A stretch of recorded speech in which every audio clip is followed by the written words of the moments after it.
Oggi è la festa delle Forze Armate e dell'Unità d'Italia, cerimonia anche ad Agrigento. Il servizio di assistenza agli studenti disabili sarà sospeso il prossimo 13 novembre. L'intervento di Firetto, atto d'accusa della Commissione antimafia sulla sanità in Sicilia, domani ad Agrigento, messa per i morti di Covid. A Sciacca nuovi furbetti del reddito di cittadinanza dovranno restituire circa 80.000 euro. Volley A2 femminile, la SEAP perde ancora. Calciomercato, domani è l'ultimo giorno utile per gli acquisti.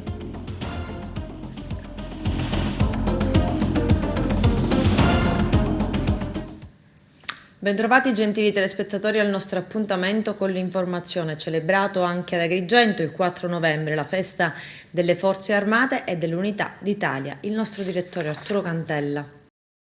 Celebrato oggi presso il monumento ai caduti di Villa Bonfiglio il giorno dell'Unità Nazionale, la festa delle Forze Armate e centenario della traslazione della salma del Milite Ignoto, alla presenza delle autorità civili, religiose e militari della provincia e delle rappresentanze delle Forze Armate e delle Forze di Polizia. Nel corso della cerimonia sono intervenuti gli studenti del Liceo Classico Empedocle di Agrigento che hanno partecipato con il coro e l'orchestra, nonché quelli dell'Istituto Comprensivo Bersagliere Urso Mendola di Favara, che hanno ricordato i comuni della provincia di Agrigento che hanno conferito la cittadinanza onoraria al Milite Ignoto. Nella circostanza sono state anche consegnate le onorificenze dell'Ordine al Merito della Repubblica Italiana. Le onorificenze sono state consegnate al colonnello dei Carabinieri Vittorio Stingo da parte del prefetto di Agrigento, al colonnello della Guardia di Finanza Pietro Maggio da parte del prefetto e del comandante Lopane, al luogotenente in congedo Roberto Antonio Falzone, al luogotenente Giovanni Prete dei Carabinieri, al maresciallo maggiore ora luogotenente dei Carabinieri Giuseppe Samuele, al luogotenente della Guardia di Finanza Giorgio Sai, all'ispettore superiore di pubblica sicurezza in congedo Sebastiano Canicattì, al maresciallo capo dei Carabinieri in congedo Giuseppe Tirrito, al vice ispettore pubblica sicurezza Orazio Tomarchio, al brigadiere capo dei Carabinieri in congedo Alfonso Carlisi, all'assistente capo coordinatore di pubblica sicurezza Vincenzo Roccaforte, all'assistente pubblica sicurezza Ezio D'Ambra, all'ingegnere dei Vigili del Fuoco Lorenzo Paolo Capraro,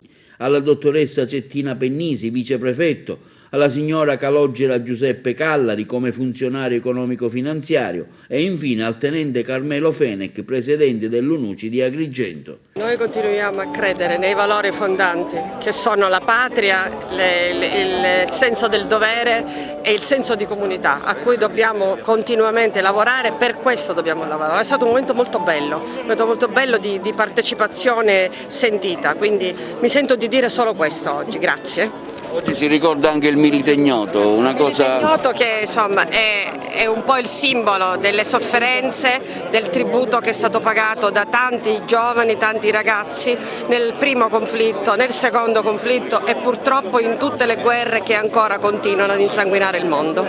Una commemorazione, quella del Milite Ignoto, che è una commemorazione propria dell'Italia.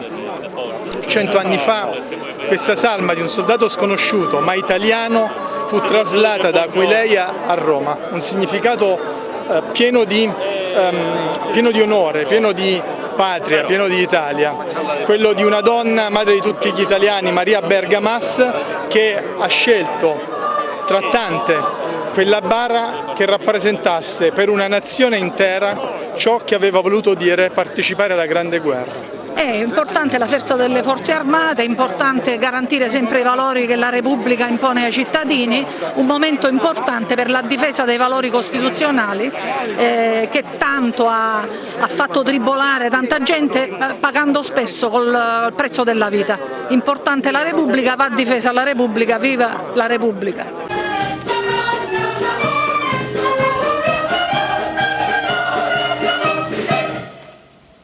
Presenti alla cerimonia del 4 novembre le massime autorità del territorio, militari, istituzionali e politiche. A fare gli onori di casa il sindaco di Agrigento Franco Miccichè, prima uscita istituzionale per i sindaci neoeletti di Porto Empedocle e Canicattì. Vediamo. Siamo con il neosindaco di Porto Empedocle che assiste oggi a questa manifestazione come primo cittadino. Sì, una manifestazione importante che da alcuni anni che non si teneva per motivi di pandemia e che oggi in questa Villa Bonfiglio ha dato la massima espressione di quella che è la festa dell'Unità d'Italia e delle Forze Armate. Una manifestazione importante dove ci fa capire qual è il senso della patria, il senso dell'unità e il servizio che le Forze Armate svolgono e continuano a svolgere in questo Paese. Siamo con il neosindaco di Canicattì Corbo, ecco, oggi presente a questa manifestazione come prima volta, è primo sindaco. Allora, è la mia prima uscita ufficiale, ringrazio il prefetto di Agrigento nonché anche il comandante dell'Arma dei Carabinieri che hanno voluto fortemente la mia presenza, ci tenevo anche perché dico oggi si ricorda il centenario del Milite Ignoto, per cui dico era un atto doveroso essere presente in provincia, per cui dico sono molto contento e fiero, per cui dico per me è un onore essere presente a questa cerimonia. Anche il sindaco di Agrigento presente a questo evento oggi, una giornata sicuramente importante in un momento in cui il Covid, i Novax stanno cercando di parare l'unità italiana. Oggi è un giorno importantissimo per Agrigento e questo evento qui è l'espressione chiara di un periodo post-pandemico. Sembra che stiamo riuscendo a superare questa tragedia proprio della pandemia. Oggi è la festa delle Forze Armate, è la festa anche dell'Unità d'Italia e la commemorazione anche del Milite Ignoto. E voglio ricordare che proprio il 3 novembre del 1918 e poi proclamato il 4 novembre c'è stato l'armistizio a Villa Giusti, che venne chiamato proprio armistizio della vittoria, perché l'Italia uscì vincitrice da questa brutta guerra, la prima guerra mondiale, che poi fu denominata quarta guerra d'indipendenza perché proprio grazie a questo armistizio i territori di Trento e Trieste poterono rientrare nella nostra nazione. Che dire? Notiamo anche la pulizia, il monumento, no? Sì, mi sembrava doveroso, ci lavoro da quasi un anno e a giorni verrà inaugurata la fontana che c'è proprio ai piedi del Milite Ignoto. Il consigliere comunale ed ex sindaco di Agrigento Lillo Firetto annuncia che il servizio di assistenza agli studenti disabili sarà sospeso dal 13 novembre e che ai genitori sarà proposto di ingaggiare un assistente pagandolo di tasca propria. Arturo Cantella.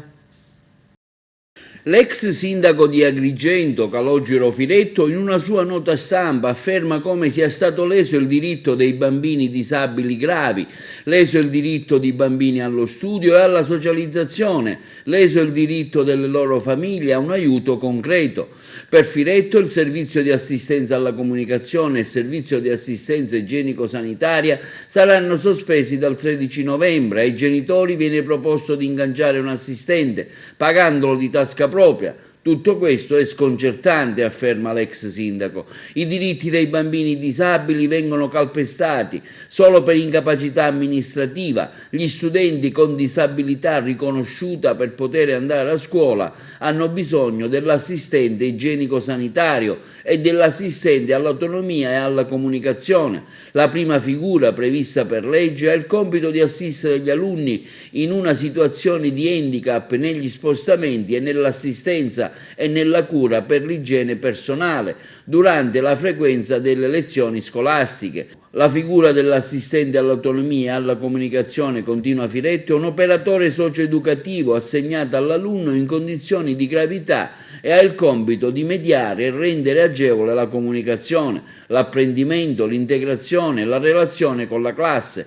L'inclusione sociale cosa vuol dire? Forse non ha un valore? I genitori saranno i responsabili di evasione scolastica, visto che senza le due figure i loro bambini non potranno andare a scuola. È quello che dice l'ex sindaco Calogero Firetto. Sanità, atto d'accusa dell'antimafia in Sicilia, è la terra di mezzo per rendite personali. La lezione più chiara su come sono stati spesi i fiumi di denaro arrivati in Sicilia per gestire la pandemia la dà il capo della Protezione Civile siciliana, Salvo Cocina, quando prova a spiegare la differenza tra favore e segnalazione ai membri della Commissione Antimafia all'ARS, che gli chiedono conto e ragione sul perché la Regione abbia affidato 2 forniture di mascherine poi giudicate dai magistrati di scarsa qualità e con certificazioni false a una società milanese, la European Network, segnalata dall'ex ministro Saverio Romano, finito per questo sotto inchiesta. C'è il servizio. Dalle audizioni in Commissione Antimafia emerge chiaramente che il sistema della pubblica amministrazione regionale resta purtroppo permeabile alla corruzione. Questo si evince in particolare nel comparto della sanità, dove viene investita la metà, circa 10 miliardi di euro, dell'intero bilancio regionale. Lo sostengono Roberta Schillaci e Antonio De Luca, deputati regionali del Movimento 5 Stelle, componenti della Commissione Antimafia all'ARS. La Commissione ha presentato la relazione conclusiva dell'inchiesta sul comparto della sanità nella regione siciliana. L'anticorruzione è stata trasformata, commenta Schillaci, in un mero adempimento burocratico che non incide concretamente nella prevenzione. Serve un ripensamento di tipo legislativo con modifiche normative sulle commissioni giudicatrici sprovviste di professionalità e sul ruolo dei presidenti. Cambiano i governi, aggiunge invece De Luca, ma non cambia purtroppo il livello della corruzione nella sanità regionale, che in Sicilia continua ad essere un favore e non un diritto. Fortunatamente la fallimentare esperienza del duo Musumeci-Razza volge alla fine e noi faremo del nostro meglio perché si racconti tutt'altra storia. Un bottino di guerra, una terra di mezzo da conquistare, un'occasione per fabbricare vantaggi su vantaggi economici e rendite personali.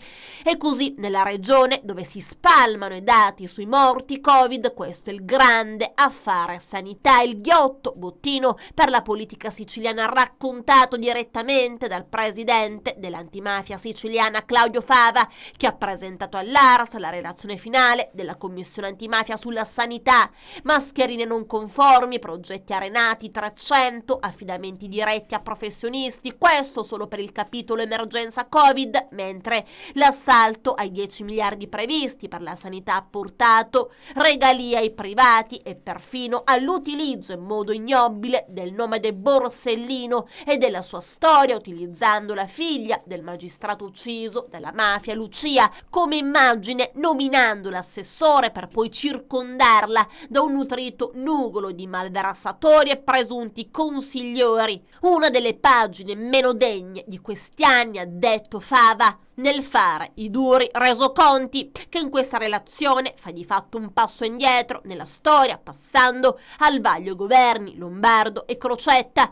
Una 60ina di audizioni e materiali acquisiti da più interlocutori istituzionali per indagare le ingerenze della politica sulla governance della sanità e sulla spesa pubblica regionale, ma di quella mala gestio è rimasta ancora traccia. L'interferenza politica continua ad essere molto pervasiva, spesso assillante, ha sottolineato ancora il presidente. Nel marzo 2020 vengono impegnati più di 95 milioni di euro dalla regione per procedere all'immediato acquisto dei DPI, dispositivi di protezione individuale, somme trasferite a titolo di anticipazione, mentre il bottino più recente riguarda, non a caso, la guerra al Covid, dove emergenza e risorse hanno creato un connubio molto ghiotto. Un primo incidente di percorso si manifesta già nel marzo 2021, riporta ancora la relazione, quando la Procura di Roma apre un'inchiesta nei confronti della società European Network TLC riconducibile all'ex ministro Saverio Romano e ad altri soggetti.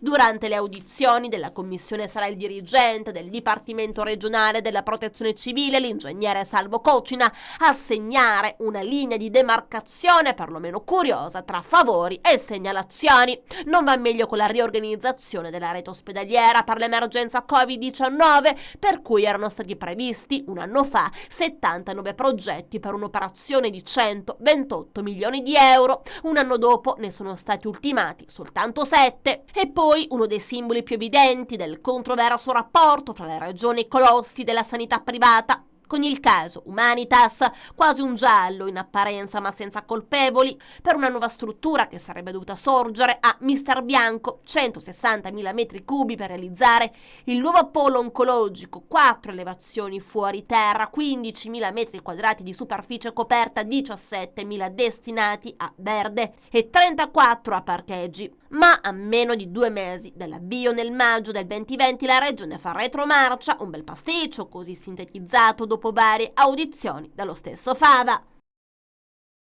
Per non dimenticare, affinché nessuno tra coloro che hanno lasciato i propri affetti più cari a causa del Covid-19 sia cancellato dalla nostra memoria. Con questo spirito l'Ordine dei Medici, presieduto da Santo Petruzzella, ha chiesto all'Arcidiocesi di Agrigento la celebrazione di una messa in ricordo dei defunti a causa del Covid-19 che sarà celebrata dall'Arcivescovo Alessandro Damiano domani alle ore 10:30 nella chiesa di Sant'Alfonso ad Agrigento. L'accesso vascolare per emodialisi non più tramite chirurgia ma per via endovascolare, con un impulso a radiofrequenza al posto dei bisturi. Seguito finora in pochi centri al mondo, arriva adesso anche in Sicilia, all'ospedale maggiore di Modica, nel Ragusano. È una rivoluzione per la dialisi, sottolinea Domenico Patanè, direttore dell'unità operativa complessa di diagnostica per le immagini dell'azienda ospedaliera Cannizzaro di Catania, dove è già stata sperimentata la tecnica, perché trasforma l'atto chirurgico in una procedura minimamente invasiva che migliora la vita dei malati, evitando stress emotivo, fisico e cicatrici. Un sistema costituito da 2 cateteri per via percutanea in un vaso venoso e in un arterioso, vicini e appaiati, consente la creazione di una comunicazione tra i vasi, grazie all'energia a radiofrequenza indotta da un opportuno generatore esterno. La nuova tecnica che viene effettuata dal dottore Morale presso l'ospedale maggiore di Modica ha fatto sì che molti pazienti di questa regione hanno trovato finalmente un punto di riferimento. E poi la provenienza dei pazienti arrivano da tutta la Sicilia, quindi finalmente c'è un punto di riferimento in Sicilia e quindi l'intreccio fra i professionisti che crea crescita, che crea rivoluzione all'interno della sanità moderna e che crea innovazione. L'ospedale di Modica può ovviamente candidarsi a essere formatori per altri professionisti italiani. È una tecnica che riduce nettamente la frequenza delle stenosi e delle occlusioni delle fistole arteriovenose che molto frequentemente vengono a crearsi durante la vita del paziente dializzato, con la perdita dell'accesso vascolare e la necessità di un nuovo accesso, quindi di una nuova fistola o di un nuovo cateterismo venoso centrale. Si riducono nettamente quelle che sono le complicanze degli accessi vascolari, soprattutto delle fistole. Le fistole normalmente e per loro stessa natura vanno incontro a delle complicanze che sono prevalentemente le stenosi, le occlusioni e quindi la perdita dell'accesso vascolare. Ogni paziente emodializzato è legato alla vita grazie all'accesso vascolare, al buon funzionamento dell'accesso vascolare. L'alternativa all'insufficienza renale uremica terminale di questi pazienti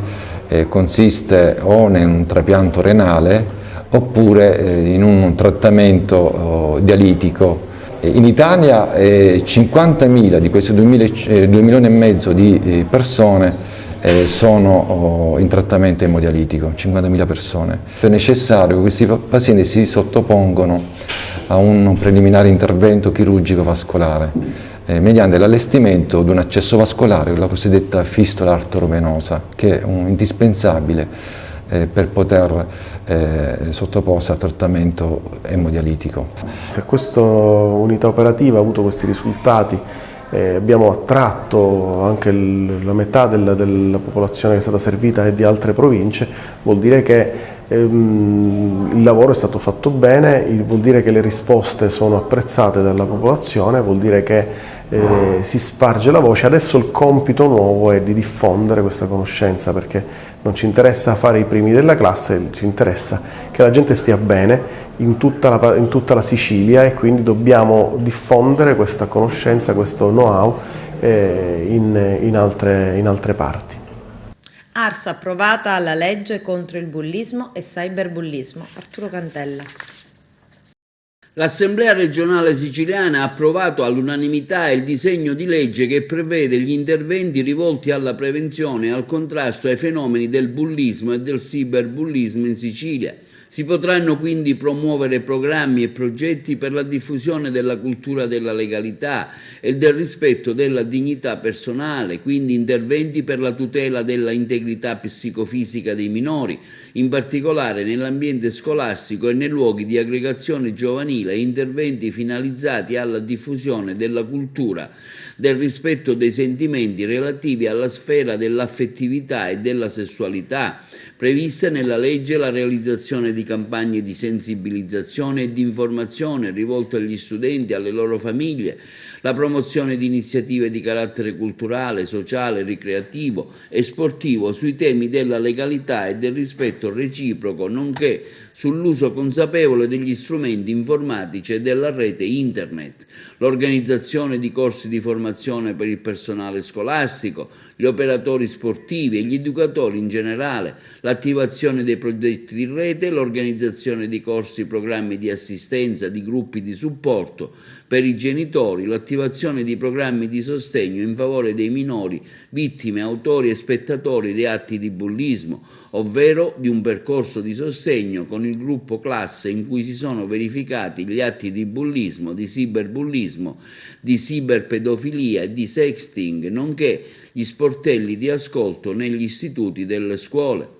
È un passo importante perché permette di allineare la Sicilia al resto delle altre regioni e di avere come punto di riferimento la legge nazionale 7117, disposizioni a tutela dei minori per la prevenzione e il contrasto del fenomeno del cyberbullismo, secondo quanto un'esperta in New Media Mannino.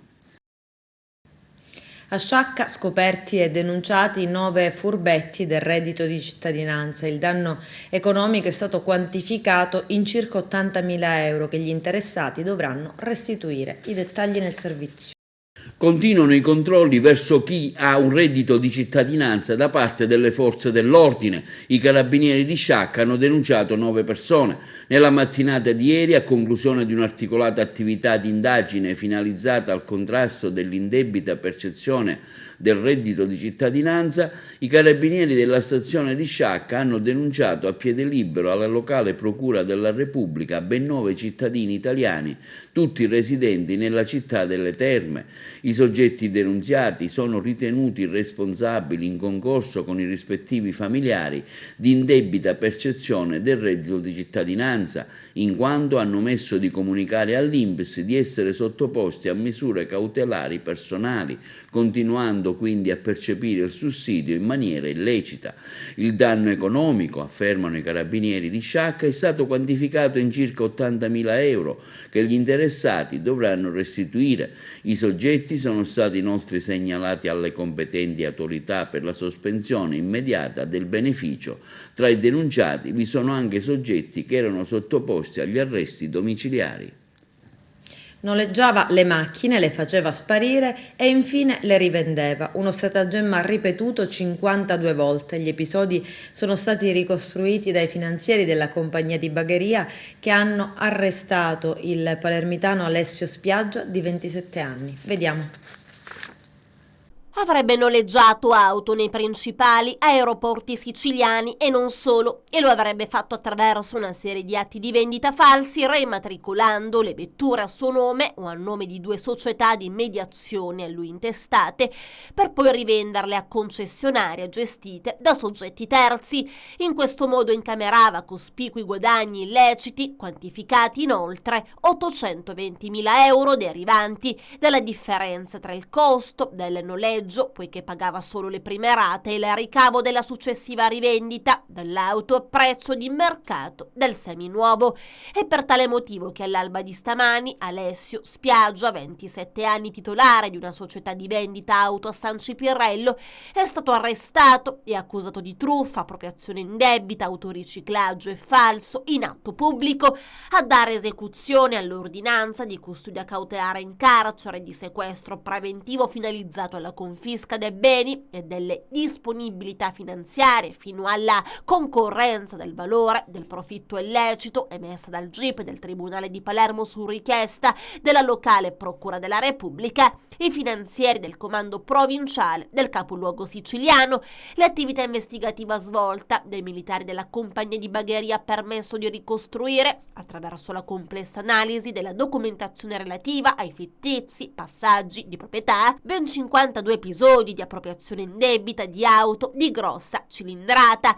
I mezzi, tra cui una Maserati Levante e diverse Audi trovati nei concessionari acquirenti in buona fede, sono stati sequestrati e lasciati lì in giudiziale custodia. Disposto anche il sequestro impeditivo della società intestata all'indagato e utilizzata per compiere i falsi passaggi di proprietà.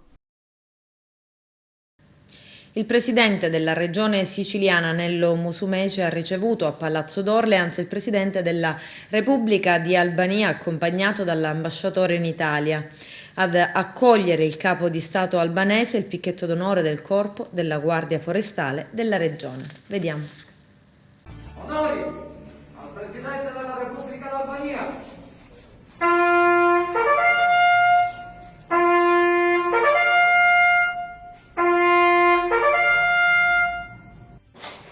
Il presidente della regione siciliana Nello Musumeci ha ricevuto a Palazzo Orleans il presidente della Repubblica di Albania, Meta, accompagnato dall'ambasciatrice in Italia Anila Bitri, ad accogliere il capo di Stato albanese, il picchetto d'onore del Corpo della Guardia Forestale della regione.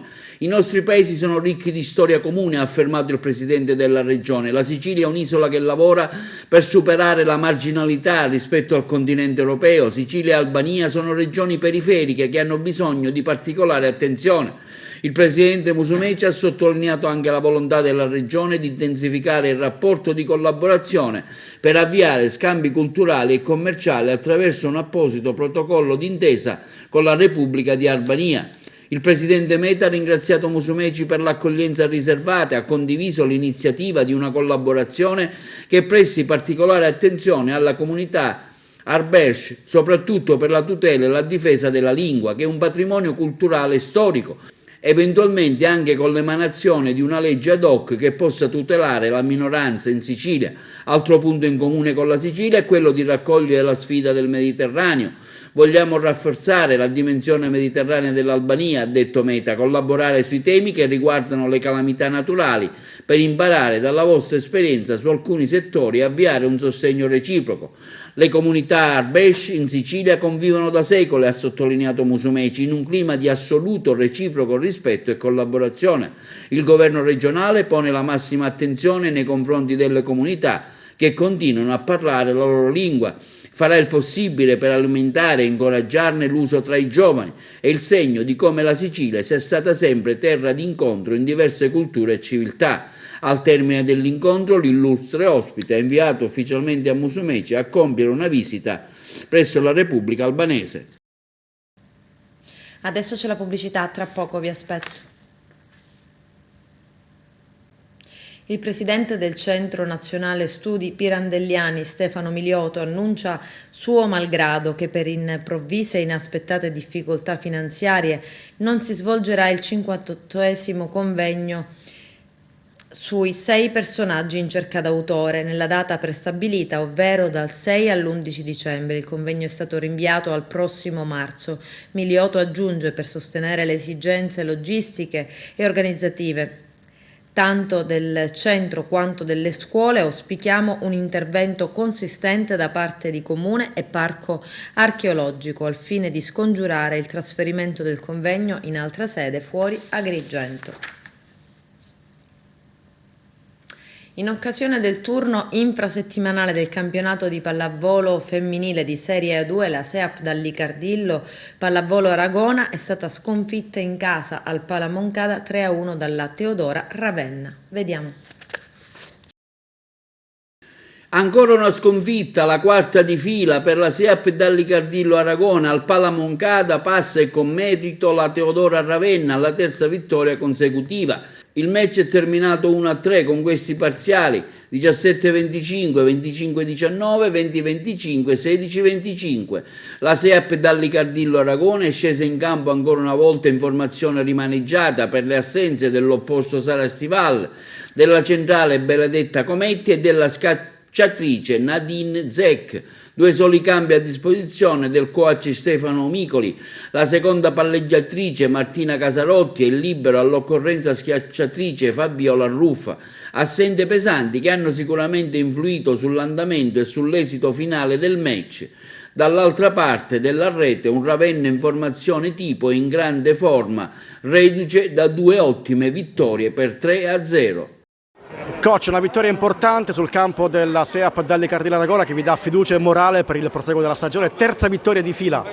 Sì, sono 3 punti veramente pesanti, nel senso che ci danno, come hai detto tu, fiducia, e abbiamo inanellato 3 vittorie con bottino pieno nelle ultime 3 partite e abbiamo affrontato una partita non semplice perché sicuramente Aragona, anche se mancava l'opposta, aveva voglia e ha voglia sicuramente di riscatto e di lottare. Poi c'è da sommare e aggiungo tantissimi complimenti alle mie ragazze che, anche se non abbiamo giocato benissimo, abbiamo avuto dei momenti di vuoto, ma non posso non sottolineare la difficoltà che è stata anche quella del viaggio e della stanchezza, perché siamo partiti alle 4:30 stanotte, insomma, sono cose che sicuramente pesano sull'aspetto mentale e l'aspetto fisico. Ci siamo parlati tanto, ci siamo detti quello che avremmo affrontato appunto a livello di mancanza di energie e le ragazze hanno ascoltato e si sono prese 3 punti veramente, veramente importanti. Dove e come l'avete vinta questa partita? Ma secondo me abbiamo lavorato soprattutto negli ultimi, nel primo, nel secondo e nel quarto set abbiamo lavorato bene nella situazione di muro e difesa e anche nelle situazioni di gestione degli attacchi su palla scontata, ovvero dove noi ci trovavamo in difesa e con la palla non buona per il palleggiatore. Siamo riusciti comunque a mettere in difficoltà, magari anche senza trovare subito il punto diretto, ma costringendo dopo la squadra avversaria a chiudersi su metà rete, perché magari toglievamo il posto 4, il posto 2 e quindi siamo riusciti a presentarsi a muro un po' più ordinate. Moneta, proviamo a commentare questa sconfitta in casa della SEAP Dallicardillo Aragona, la quarta sconfitta di fila. Non c'è molto da commentare, siamo in difficoltà, abbiamo tante ragazze fuori, in settimana facciamo fatica ad allenarci, cioè, sviluppando anche del gioco vero e proprio, e quindi poi contro squadre del genere è ovvio che anche se provi a lottare è difficile. Quindi buono per quello che abbiamo dato nel secondo set e si è riusciti a portarlo a casa.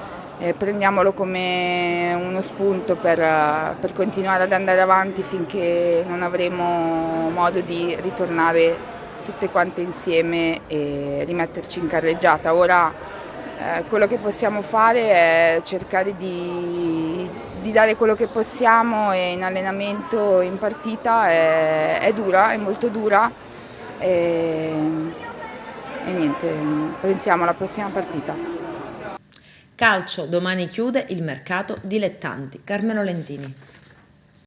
Venerdì prossimo, 5 novembre, alle ore 19, chiude il mercato calcistico riguardanti i dilettanti e proprio sul filo di lana, salvo altre sorprese dell'ultima ora, l'Agragas piazza un altro colpo che va a rafforzare la già nutrita rosa biancazzurra.